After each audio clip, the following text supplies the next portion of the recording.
भाग्य को वही पलट सकता है जिसने भाग्य लिखा हो। आप चाहे कितनी भी मुसीबत में हो, कितनी भी बड़ी समस्या हो, कितनी भी परेशानी हो, चाहे हर तरफ से हार गए हो, जीवन की महाभारत कितनी भी बड़ी हो, आप सब जानते हैं कि आपको इस महाभारत से कौन निकाल सकता है। एक प्रसंग सुनाता हूं, ध्यान से सुनिएगा। आपकी सारी समस्या, सारी परेशानी दूर हो सकती है। लिखे हुए भाग्य को पलटा जा सकता है।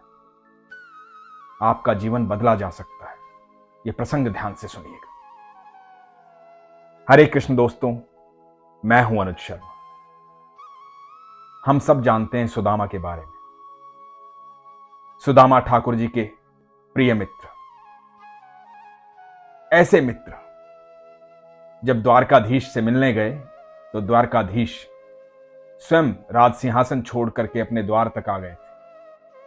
उन्हें गले लगाया था, अपने सिंहासन पर बिठाया था, उनके चरण धोए थे। इतने प्रिय मित्र, परंतु प्रिय मित्र के भाग्य में लिखी थी दरिद्रता। आप सब जानते हैं कि सुदामा ठाकुर जी के पास थोड़े से चावल लेकर गए थे। उस चावल का भोग लगाया था ठाकुर जी। उसके बाद जब सुदामा अपने घर गए थे, सुदामा की पत्नी महारानी जैसी लग रही थी। सुदामा का घर महल बन गया था। तीनों लोगों की संपत्ति सुदामा को मिल गई थी। सुदामा अपनी मित्रता को जानते थे, अपने मित्र को जानते थे। सुदामा जानते थे कि उसके मित्र साधारण नहीं है, अनंत ब्रह्मांड के मालिक।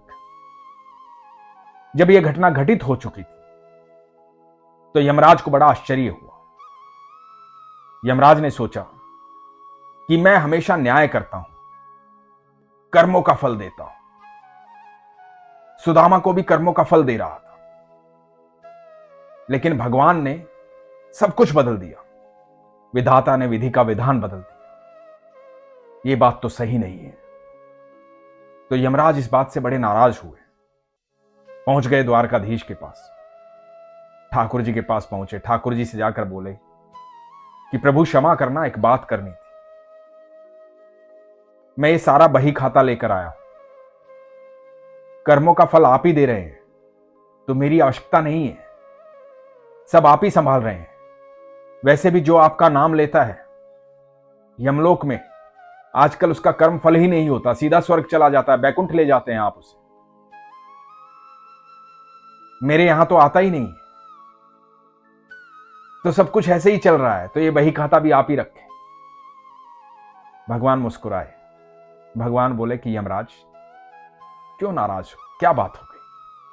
क्यों परेशान हो?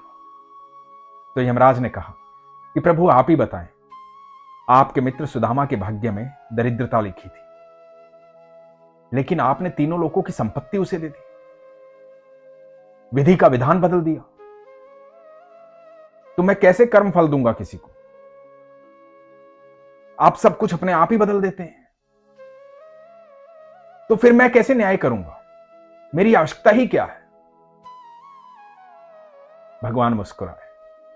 ठाकुर जी ने कहा कि यमराज, आप कैसे जानते हैं कि उसके भाग्य में आजीवन दरिद्रता थी? आपको कैसे पता? यमराज बोले, प्रभु ये बही खाता लेकर आया हूं, इसमें सबका हिसाब है, ये देखिए। और यमराज ने खोला सुदामा का बही खाता। जब यमराज ने देखा सुदामा के बही खाते में सुदामा के जीवन के बारे में, जहां पहले लिखा था श्रीशय, श्रीशय यानी कि लक्ष्मी कभी आपको प्राप्त नहीं होगी, लक्ष्मी की हानि होगी, जीवन दरिद्रता में गुजरेगा, वहां अब श्रीशय नहीं लिखा था, वहां लिखा था यक्षश्री। तो यमराज ने कहा कि प्रभु यहां तो श्रीशय लिखा था, अब यक्षश्री लिखा है, ऐसा कैसे हो गया? भगवान मुस्कुराए। भगवान बोले, जानते हो यमराज, सुदामा के पास जो कुछ भी था, उसकी सारी संपत्ति बस वो चावल थी जो वो मेरे लिए लेकर आया था। जब मुझे कोई भोग लगाता है, मुझे कोई प्रेम से भोजन करवाता है, तो सिर्फ मुझे भोजन नहीं करवाता है, वो तीनों लोगों की सब आत्माओं को तृप्त करता है। उसका प्रेम, उसका लगाया गया भोग तीनों लोकों की आत्माओं को तृप्त करता है। जब मैं तृप्त होता हूं तो सारी सृष्टि तृप्त होती है। मेरे साथ लक्ष्मी जी ने भी भोग लगाया था। जिसने अपना सब कुछ मुझे दे दिया, उसे मैं तीनों लोकों की संपत्ति क्यों ना दे दूं। यक्ष श्री का मतलब होता है कुबेर की संपत्ति। भाग्य लिखने वाले भी विधाता ही हैं और भाग्य पलटने वाले भी विधाता ही हैं। हम लोग कहते हैं ना कि जब मेरे पास होगा ना तब मैं दान करूंगा, जब मेरे पास बहुत पैसा होगा ना तब मैं अच्छे अच्छे काम करूंगा। नहीं, जब आपके पास नहीं है तब भी आपकी नीयत वही होनी चाहिए। यदि आप किसी की धन से मदद नहीं कर सकते तो किसी और तरीके से मदद कर सकते हैं, लेकिन आपके अंदर नीयत होनी चाहिए मदद करने की। जब बहुत सारी व्यवस्थाएं आपके पास ना हो तो उसका इंतजार ना करें कि व्यवस्थाएं होंगी तब मैं पूजा पाठ करूंगा, व्यवस्थाएं होंगी तब मैं दान करूंगा, व्यवस्थाएं होंगी तब मैं ये करूंगा। यदि आपकी अच्छी नीयत है तो आपके पास कुछ भी नहीं होगा, तब भी वो सारे साधन होंगे जो आप करना चाहते हैं उससे आप कर सकते हैं। आपके साधनों में अपने आप वृद्धि होनी शुरू हो जाएगी, सब कुछ अपने आप होना शुरू हो जाएगा, बस नीयत होनी चाहिए। जो भी लोग भगवान को भोग लगाते हैं वो सिर्फ भगवान को भोग नहीं लगाते हैं, वो भगवान के सामने उस भोग को रखते हैं, अपना प्रेम प्रकट करते हैं और भगवान उस भोग को प्रसाद बना देते हैं। जब उस प्रसाद को आप ग्रहण करते हैं तो प्रसाद आपके अंदर एक सकारात्मक ऊर्जा का संचार करता है। इसीलिए भगवान को भोग लगाया जाता है। जब भगवान आपसे प्रसन्न होते हैं तो सिर्फ भगवान प्रसन्न नहीं होते, सारी सृष्टि प्रसन्न होती है। ईश्वर हम सबसे बहुत प्रेम करते हैं।